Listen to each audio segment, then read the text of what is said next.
गुजरे जमाने की अभिनेत्री वहीदा रहमान को राष्ट्रपति द्रौपदी मुर्मू ने भारतीय सिनेमा का सर्वोच्च सम्मान दादा साहब फाल्के पुरस्कार प्रदान किया। ये पुरस्कार पाने वाली वो 8वीं महिला हैं। वहीदा रहमान जी को दादा साहेब फाल्के पुरस्कार से सम्मानित करके मुझे बहुत प्रसन्नता हुई। मैं वहीदा जी को हार्दिक बधाई देती हूँ।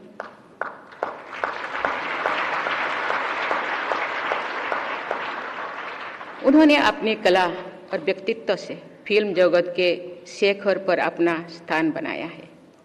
अपने निजी जीवन में भी उन्होंने गरिमा, आत्मविश्वास और मौलिकता से भी युक्त महिला के रूप में अपनी पहचान बनाई है।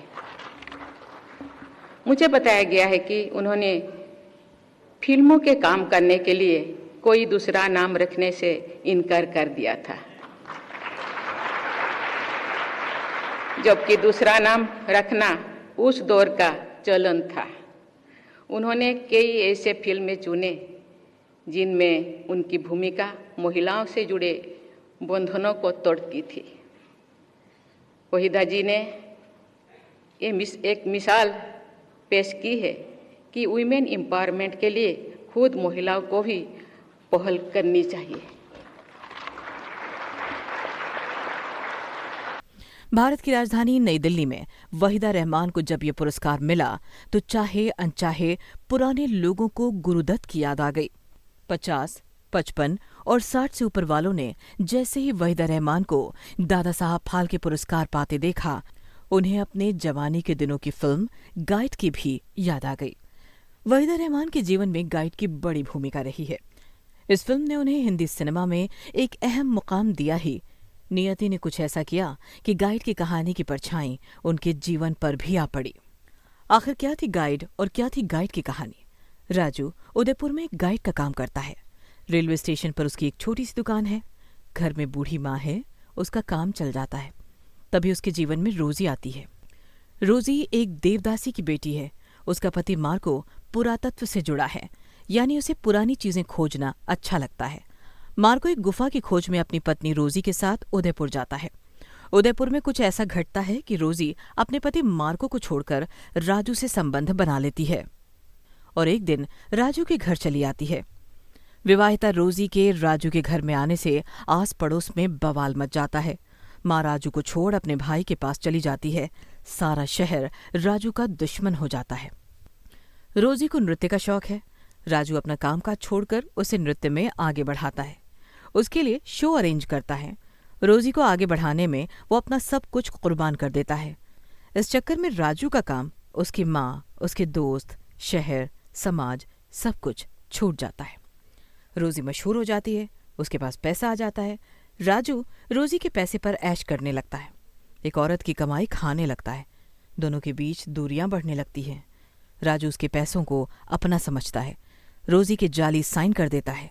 राजू जेल चला जाता है। रोजी विदेश चली जाती है। मार्को की गुफा वाली किताब छप जाती है और वो अपने काम में मगन हो जाता है। बर्बाद होता है तो सिर्फ राजू।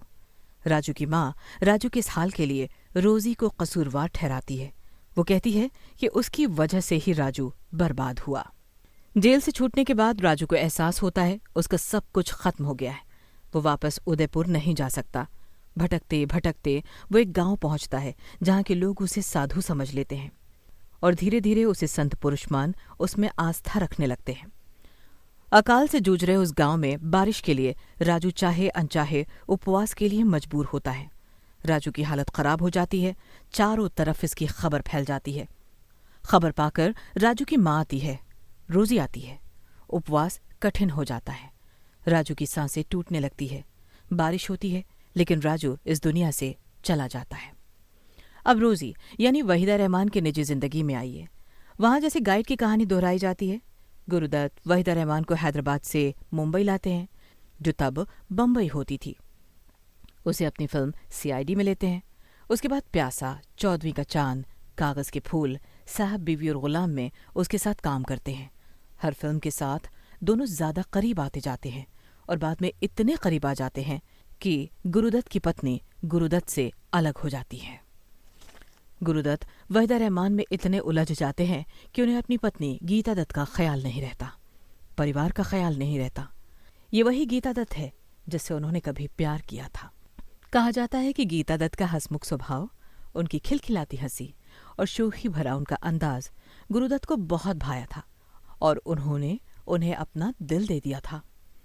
जब वहीदा रहमान गुरुदत्त की जिंदगी में आई तो जैसे गीता दत्त का यही स्वभाव उन्हें बोझ लगने लगा। कहा जाता है कि गुरुदत्त गंभीर किस्म के आदमी थे और वहीदा रहमान भी रिजर्व रहती थी। दोनों इसी स्वभाव की वजह से एक दूसरे के करीब आए थे। धीरे धीरे वहीदा रहमान गुरुदत्त के करीब आती चली गई और गुरुदत्त गीता दत्त से दूर होते गए, इतने दूर कि दोनों एक दूसरे से अलग रहने लगे। दुनिया को जब पता चला तो गुरुदत्त ने दुनिया की परवाह नहीं की, उनके लिए वहीदा रहमान ही सब कुछ थी। गुरुदत्त और वहीदा रहमान का संबंध किसी मुकाम पर पहुंचता इससे पहले ही वहीदा रहमान ने उनसे किनारा कर लिया। साहब, बीवी और गुलाम के बाद वहीदा रहमान ने गुरुदत्त को अपने जीवन से एक झटके में निकाल फेंका। गुरुदत्त डिप्रेशन में चले गए, अकेले रहने लगे।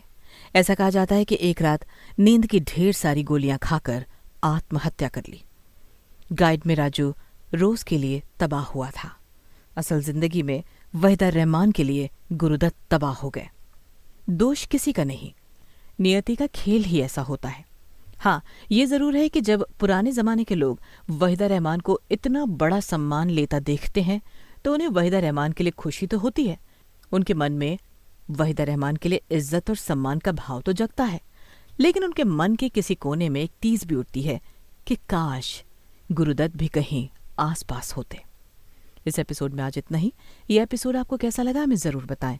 और हाँ, अगर अब तक आपने इस चैनल को सब्सक्राइब नहीं किया तो अब ज़रूर कर लें। फिलहाल हमें आज्ञा दीजिए। नमस्कार।